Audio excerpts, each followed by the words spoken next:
Halo semuanya, selamat datang di Rumah Jagoan Kancil. Di sini tempatnya kita mengobrol seputar para superhero Indonesia. So, Jagat Sinema Bumi Langit. Jagat Sinema Bumi Langit adalah sebuah universe, tempat di mana para superhero klasik dari Indonesia berkumpul. Sama kayak DC dan Marvel gitu kan. Cuman bedanya, kalau di DC dan Marvel itu lebih berkutat tentang luar angkasa, peperangan antar galaksi, alien dan segala macamnya.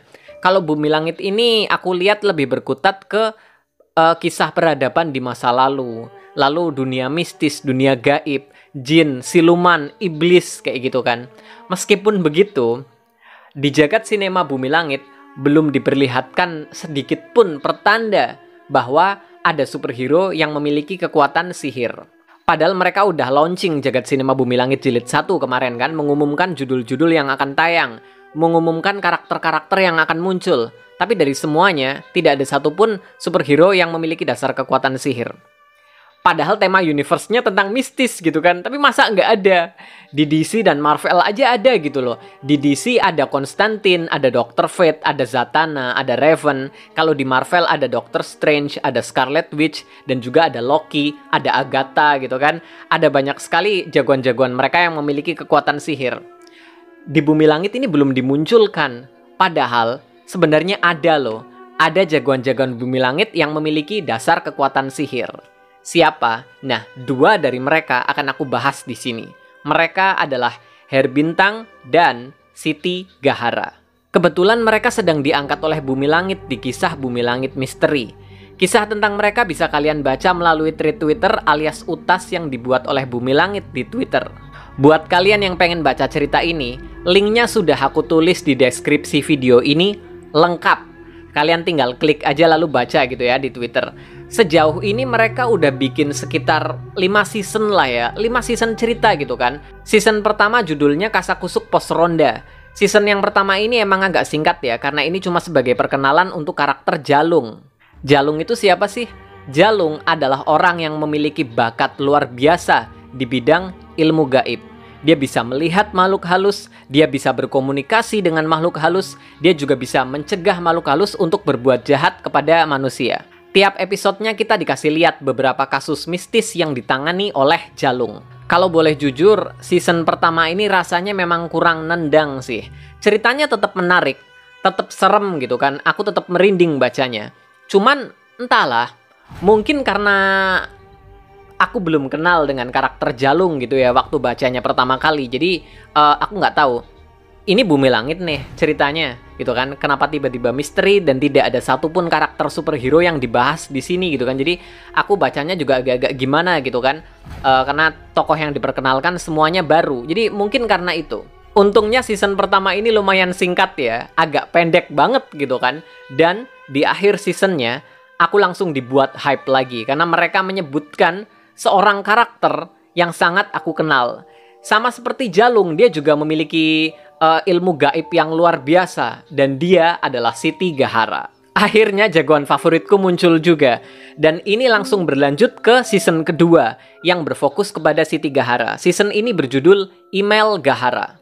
Di season 2 ini kita diperkenalkan dengan seorang gadis kecil. Dia terkenal sering menangani kasus mistis. Ada banyak banget orang berbondong-bondong untuk meminta bantuan dia melalui email. Dan semua kasusnya berhasil, sukses. Emangnya anak ini siapa sih? Anak ini memiliki indera keenam yang sangat kuat. Dan alasan kenapa dia bisa menangani kasus-kasus mistis ini, karena dia memiliki seorang teman gaib yang sangat kuat. Dan dia adalah Siti Gahara. Jadi untuk alasan yang belum kita ketahui, Siti Gahara sekarang menempel di anak ini, menjadi semacam penjaga mungkin ya buat anak ini ya. Dan menurut bocoran yang aku dengar, Siti Gahara ini sebenarnya adalah seorang putri maharaja yang berasal dari sebuah kerajaan di era Magi. Umurnya udah ribuan tahun dan dia bisa berubah menjadi berbagai wujud. So, era Magi itu adalah sebuah era yang lebih tua dari era legenda.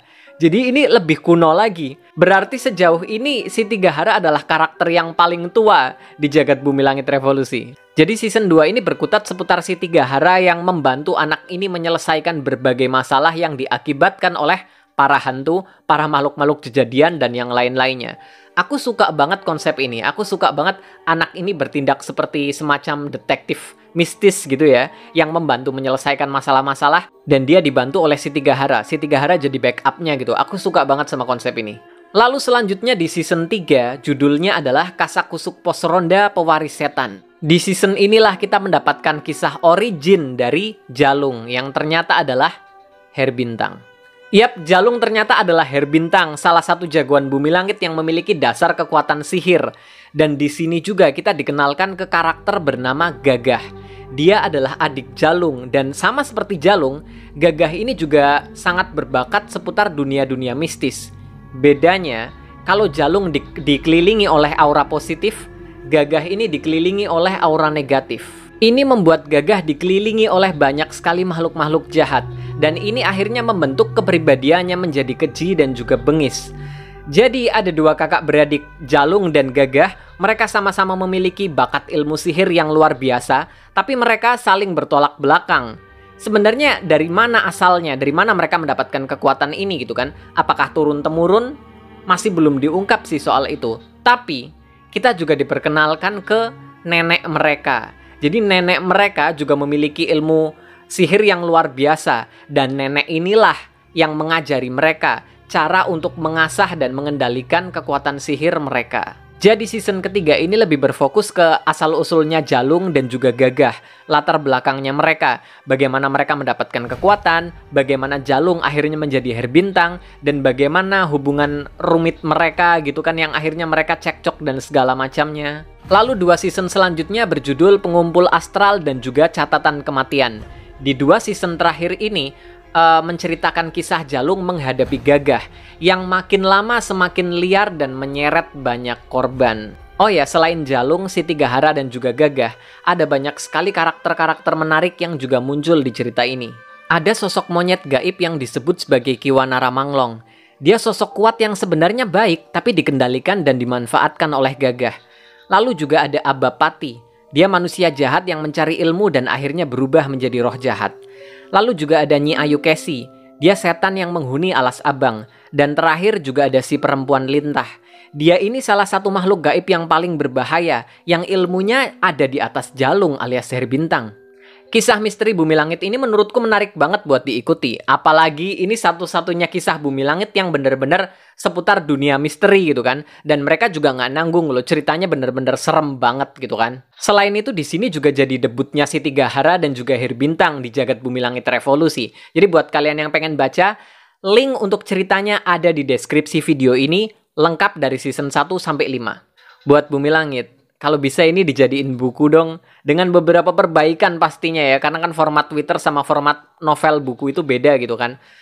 Novel nggak apa-apa, komik nggak apa-apa loh. Ini kayaknya aku lebih suka novel sih kalau temanya seperti ini. Tapi kalau komik juga kayaknya menarik juga sih. Menurutku udah saatnya sih Bumi Langit merambah dunia horor gitu kan.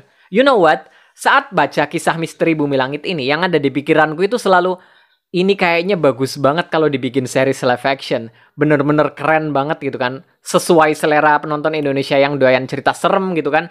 Dan juga kayaknya seru banget gitu loh. Jadi kalau dibikin live action, satu seasonnya itu kan bisa berisi berbagai macam kasus misteri yang dihadapi oleh mereka gitu kan. Jadi kita yang nonton juga nggak bakalan bosen. Oh ada kasus baru lagi, oh ada kasus baru lagi. Apalagi kasus-kasusnya juga serem-serem banget aku lihat kan. Apalagi aku baca aja merinding gitu loh, apalagi kita lihat secara visual dalam bentuk live action gitu kan, itu pasti keren banget. Semoga aja bisa ya. Semoga aja teoriku tentang si Tigahara yang muncul di film Sri Asih itu benar. Kalau iya, ini bisa menjadi jembatan setidaknya untuk memunculkan series si Tigahara dan juga Herbintang, series live actionnya seputar dunia misteri. Setidaknya bisa menjadi kesempatan, ya nggak sih? Amin. Oke guys, buat kalian yang suka dengan konten seputar superhero Indonesia seperti ini, silahkan klik subscribe ke channelku. Jangan lupa juga cek sosial mediaku di sana. Sampai jumpa di video-videoku yang berikutnya. Bye-bye.